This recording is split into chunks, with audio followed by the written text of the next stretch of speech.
Well, the possibility of the Cleveland Browns becoming the first team in NFL history to win 3 consecutive Super Bowls is still alive. Hey guys, welcome back to my channel. If you are new here, then please do me a favour and hit that subscribe button. So the 2024 NFL season is officially over after the Philadelphia Eagles absolutely bludgeoned the Kansas City Chiefs in Super Bowl 59. A game which was never even remotely close, to be honest. Credit to the Eagles, they were by far the better team on the day and capped off arguably one of the best seasons in NFL history from a team by stopping the Chiefs from completing the first ever three-peat. The Eagles tied the 84 Niners, the 85 Bears and the 07 Patriots with the most wins in a season with 18. Of course, there is always the caveat of the extra game, but still a great achievement nonetheless. So what did we learn from the Super Bowl on Sunday night? That's what I want to talk about today and explore any lessons, that the Browns can take away from the game that has eluded them for decades. First and foremost, I think the obvious one, defense wins championships. The Eagles' number one defense came into this game with a plan, and boy did they deliver. 6 sacks, the most I think of Mahomes' career. 2 interceptions, including of course a awesome pick six from Cooper DeJean. They were in Mahomes' face all night and made things incredibly difficult for him. Shades of the Super Bowl 55 against Tampa Bay. The Chiefs O-line just had no answer for Josh Sweat, Jalen Carter and co. I think, Josh Sweat could have arguably have won the Super Bowl MVP.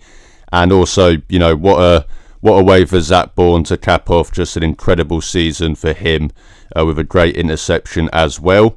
Defense wins championship, man. We've seen time and time again the Eagles on Sunday. The Chiefs wouldn't be the Chiefs without their defense. The Rams ended Super Bowl 56 with a defensive stop from Aaron Donald and Joe Burrow. And, as I mentioned, Tampa Bay's defense, dominated Mahomes the year prior. It is an offensive league, of course, there is no denying that. But, a good offense will only take you so far without a good defense as well. The good news is, the Browns still potentially have a good defense.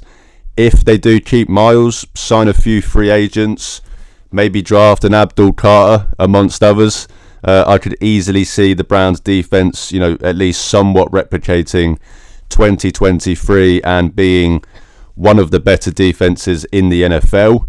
So if they do figure it out, the problems on offensive side of the ball, then at least they have the potential to have a good defense, which, as I said, is crucial if they are to become genuine contenders going forward. Also, and again, kind of tied in with Mahomes running for his life, offensive line matters, guys. I've said many times now that the Browns need to reinvest in their O-line and essentially reshape that entire offensive line as a whole. Can't go into a meaningful game relying on a crappy offensive line play. Not even Patrick Mahomes can overcome it, as we've seen. The offensive line needs to be as high on the Browns' to-do list this offseason as just about any other position group on the roster. With Jalen Hurts winning this game, all the talk will be about, does this make him a top 5 quarterback, etc. Personally, if we're having to ask that question only because you won a Super Bowl, then it probably means that you aren't. But that is something else that I kind of want to bring up as well, because as we saw, it doesn't actually matter. The Eagles have done such a great job at building their roster around Jalen Hurts that, whether he's the 5th best quarterback in the NFL or the 10th best quarterback, the Eagles have been able to go to 2 Super Bowls with him and have now won one of them. You need a Patrick Mahomes or a Tom Brady if you're going to be a dynasty. You need a Lamar Jackson or Josh Allen if you're going to be a perennial playoff contender. But you can still win in the NFL, with a quarterback the tier below that, if you do surround them with a good enough team. I think too many teams get obsessed with trying to find the quarterback that, they somewhat disregard the rest of the team to their own detriment. Finding one of these quarterbacks might just be fucking pure luck. At this point, there's not really a science to this stuff. The Browns have been trying for nearly 50 years at this point. Maybe they'll never find the top 5 guy, but that doesn't mean that you can't win and win at the highest level in the NFL.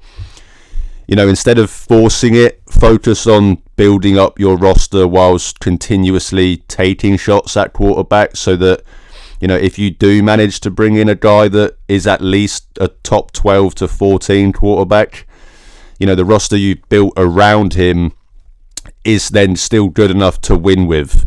Don't put all of your eggs into the quarterback basket. Of course, as I said, take swings at it, but build your team with the idea that you will need to support someone who is in that kind of top 12 to 14 range.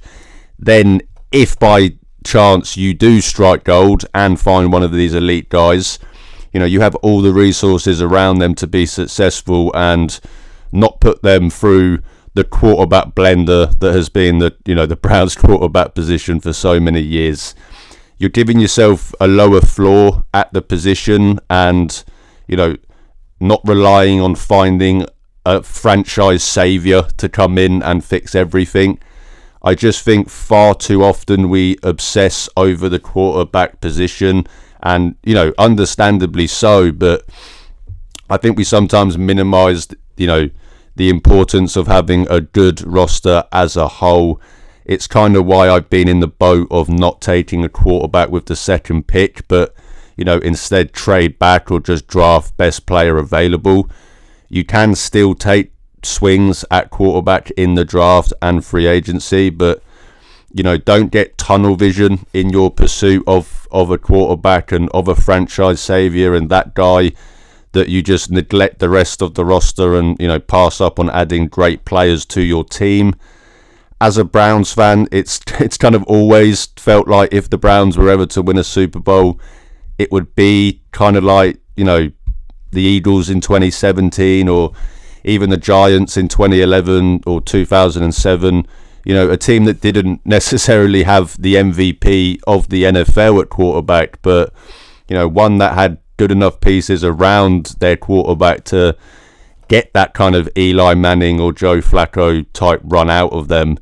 It's felt impossible to imagine the Browns actually finding one of these elite quarterbacks, at times, but, take notes from the Eagles. I think focus on building the best roster you can whilst continuously taking shots at quarterback. The Eagles moved on from Carson Wentz's contract and took another swing at the position on a day 2 pick in Jalen Hurts. As I said, whether you think he's the 5th best quarterback in the NFL or the 10th, he's good enough to win a Super Bowl because, of the support that the Eagles have built around him. As I said, the Browns have good pieces on this roster. They operate under a model that allows them to continue to spend money on players. They've got the second pick in the draft. They've got 4 top 100 picks off the top of my head and 11 picks overall. They can add more good players to this team whilst taking swings at quarterback. And if one hits, maybe a Jalen Milroe this year, who knows? Then the Browns curse be damned. There's no reason they can't somewhat, replicate the success of the Eagles over the last few years. And I think the final thing that I think the Browns can take away from this game is the importance of continuity. The Eagles could have sacked Nick Sirianni after how last season ended. I mean, most people in the media, most people on social media were calling for them to do so. They've changed coordinators, but, ultimately stuck with Sirianni, and that continuity has resulted in another Super Bowl appearance and, this time a Super Bowl win.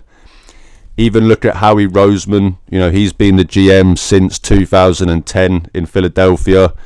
They've had plenty of down years in that time, but they've given him enough time to properly execute his philosophy, and just look at the outcome from that.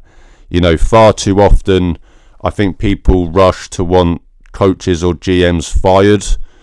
Continuity is so important in the NFL.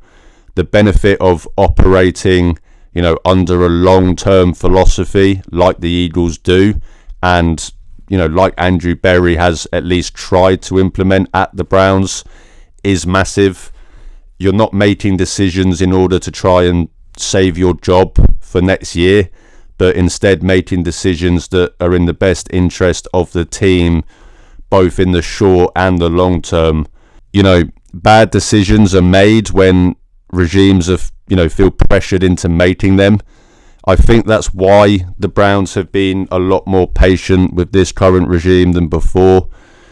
Jimmy Haslam saw how a turnstile at head coach and GM didn't work, and I think he's committed to a long-term plan.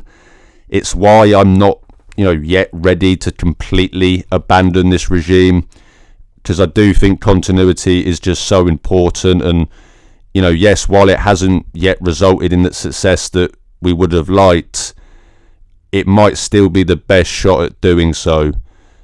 Don't tear it down, don't sack everyone and throw gasoline over everything and light a match. Retool this team, load up as much as you can, take swings at quarterback, and hope that you luck into a top 16 guy, because I think what the Eagles showed us last night is that there's more ways to win a Super Bowl than having Patrick Mahomes on your team.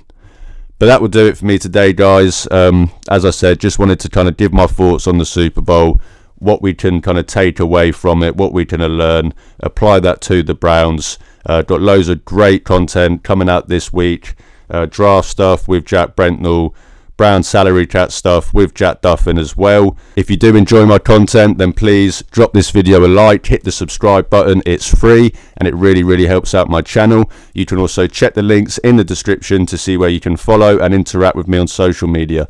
I'm trying to build a community of Cleveland Browns fans, and as I always say, even if I only get to talk to one fan a day, I'm happy, because I'm talking Browns football with the best fan base in the world. Thanks again for watching, guys. Have an amazing week.